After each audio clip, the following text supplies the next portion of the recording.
Uma pesquisa lançada recentemente mostrou a baixa procura de professores pela formação continuada. Muitos fazem os cursos necessários para a formação e acabam não voltando mais para a sala de aula. Quem conversa com a gente sobre esse assunto é a coordenadora do curso de Pedagogia do Ensino à Distância da Unicesumar, Márcia Previato. Tudo bem, Márcia? Tudo bem, Elaine? Tudo bem, jóia. pessoal? Bom, Márcia, a gente percebe que muitas vezes o professor meio que fica tranquilo depois que tem a formação para dar aula, né? Isso. É o que eu sempre converso com os nossos alunos. O momento em que nós terminamos a graduação, que o aluno termina a graduação, é aí que ele começa a ser professor, e a partir dali ele precisa estar sempre buscando a formação continuada. Né? Até porque o perfil dos nossos alunos de 2 anos, 3 anos atrás não é mais o perfil que nós temos hoje. Além de outras coisas que acontecem dentro da sala de aula, como a questão da inclusão. Eu preciso entender um aluno que está dentro da minha sala de aula, que tem autismo, uma criança que é surda, uma criança que é cega. Enfim, hoje com a inclusão a gente tem essa diversidade de crianças dentro da sala. Então, somente uma graduação, talvez não, né? Hoje ela não supre a necessidade dessa formação do professor. É necessário que, além da graduação, ele busque outras formações. E essa formação ela pode ser feita em nível de mestrado, em nível de especializações, doutorado, cursos livres. Enfim, é importante que o professor não entenda que terminei a graduação, estou preparado para o resto da minha vida sem precisar fazer mais nada. Não, precisamos sim dessa formação continuada, e as escolas também são responsáveis por essa formação do professor, né? Por oferecer essas capacitações. É um investimento, né, no professor, mas o professor bem preparado, com certeza, ele vai levar uma aprendizagem, vai levar uma prática inovadora para dentro da sala de aula, ele vai conseguir dinamizar a sua aula de forma que ele atraia os alunos e esses alunos aprendem, né, de forma mais significativa. Até porque educação é um tema que está sempre em pesquisa, sempre, né? Existem várias linhas aí de grandes educadores, mas o público vai mudando, como você disse, né? E cada vez mais está difícil manter a atenção do aluno na sala de aula, né? A gente vê, e eu sempre digo isso para os meus alunos, nós temos concorrentes fortíssimos dentro da escola, né? Com a escola, na verdade. A criança hoje, ela está aí imbuída desse aparato tecnológico por perto. Ela é nascida na era digital e muitas vezes ela vai para a escola e a escola ainda está naquele ensino muito tradicional, e isso acaba não prendendo a atenção dessa criança. Então, a tecnologia, ela deve servir como aliada do professor, né? Ela sendo aliada do professor, o professor utilizando ela como um recurso, ele poderá deixar a sua aula mais atrativa. Eu acho inadmissível hoje um professor que não tem domínio do básico da tecnologia para levar isso para dentro da sala de aula, né? Porque muitas vezes você trabalha numa escola que te dá esses recursos. Só que aí também, em contrapartida, nós temos as escolas que precisam investir, porque eu só posso cobrar o professor a partir do momento que eu invisto nessa formação, né? Então, se eu implanto alguma tecnologia diferenciada dentro da escola, eu preciso capacitar esse professor. E esse professor precisa querer ser capacitado, né? Esse professor precisa buscar essa formação continuada para poder fazer a diferença. Porque muitas vezes a gente critica a educação, mas eu estou fazendo a diferença como educador?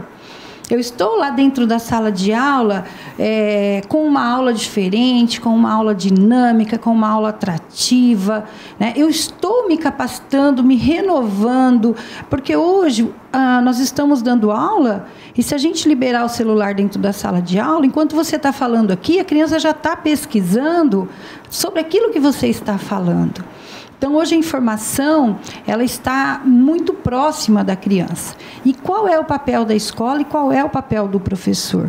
Porque informação não é conhecimento, né? A escola, o professor, ele precisa trazer essas informações, né, que a criança vem, né, da tecnologia, das mídias, traz para a escola. Nós, professores, precisamos transformar essa informação em conhecimento, porque senão a escola perde o sentido, né? Porque hoje, para ter informação, não preciso da escola, mas para ter conhecimento, eu preciso da escola. Com certeza.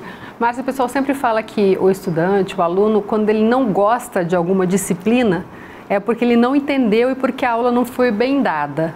Você compactua com isso? Olha, na verdade, às vezes as crianças, né, os alunos, eles têm algum tabu em relação a alguma disciplina. Eu sempre digo para os meus alunos, eu tenho não digo uma negatividade, mas com a química. Uhum. Eu tive uma professora que não me ensinou química da forma como ela tivesse feito sentido na minha vida. Uhum. Né? Porque a gente só aprende a partir de conflitos cognitivos. Né? E quando a gente não vê significado naquilo que nós estamos aprendendo, a nossa aprendizagem ela não se torna uma aprendizagem significativa.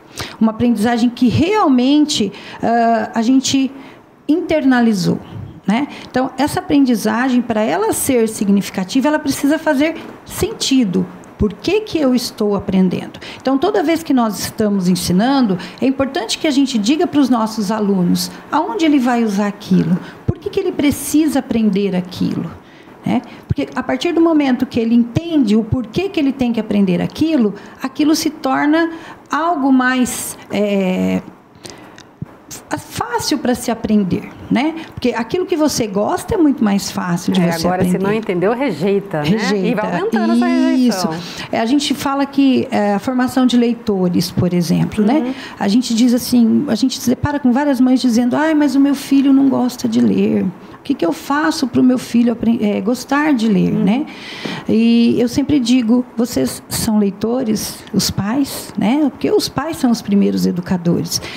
Vocês são leitores, vocês leem para os seus filhos, você escuta o seu filho ler alguma coisa para você, né? E esse estímulo ele começa em casa. Uhum. E quando ele vem para a escola, o professor também tem que mostrar a importância da leitura e fazer com que a criança tenha momentos de leituras diversificados. Não é lá aqueles 15 minutos, vamos tirar 15 minutos da aula para fazer. E daí vira uma obrigação. Sim, né? E aí a criança acaba não tendo esse gosto, né, pela leitura. E hoje, até com a tecnologia, nós podemos trazer para a sala de aula momentos de leituras diferenciadas, usando o computador, usando o celular. Já tem escolas hoje que tem o dia do celular, né? Que legal. Dentro da escola. Então, a criança pode levar o celular para dentro da sala de aula, e aquele dia é o dia em que o professor utiliza a internet, né? A escola disponibiliza ali para eles dentro da sala de aula, e aí eles podem utilizar a internet, por exemplo, para vocabulário, né? Você pega o dicionário hoje para a criança achar uma palavra, o significado.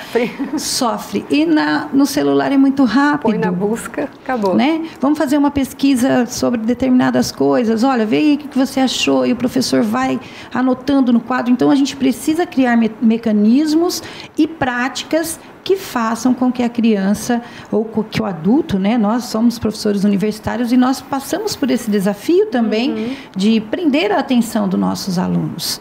E a formação continuada traz isso, traz a novidade para poder ser aplicada. Isso mesmo. É por isso que eu sempre falo também para os meus alunos que professor é pesquisador. Nós temos que internalizar isso. Eu sou professor e sou pesquisador. Porque a educação a sociedade está em constante modificação. E se a escola ela não vai conseguir acompanhar, né, da forma como a sociedade está, esse aligeiramento de transformações, a escola não consegue, mas ela precisa pelo menos impulsionar um pouco para ver se ela traz essa evolução de práticas, de metodologias para dentro da sala de aula.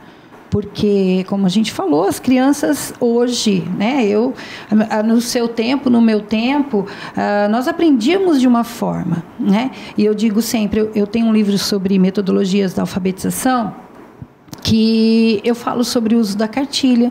E eu digo que a cartilha, no tempo em que eu estudei, né, no tempo em que vários telespectadores, alunos nossos estudaram, ela foi um importante instrumento. Funcionou, né? Funcionou. Hoje? Mas hoje, como é que eu vou pegar uma criança que está aí inserida numa sociedade letrada, numa sociedade tecnológica, e eu vou ensinar o vovô viu a uva, vovô, não tem jeito. Não quer saber do vovô mais. Não. Então, não que ela não tenha sido boa, foi, mas naquela época onde a gente não tinha outros recursos, e hoje a gente tem muitos recursos dentro da sala de aula. Tá certo. Muito obrigada pela participação. Obrigada, Eliana.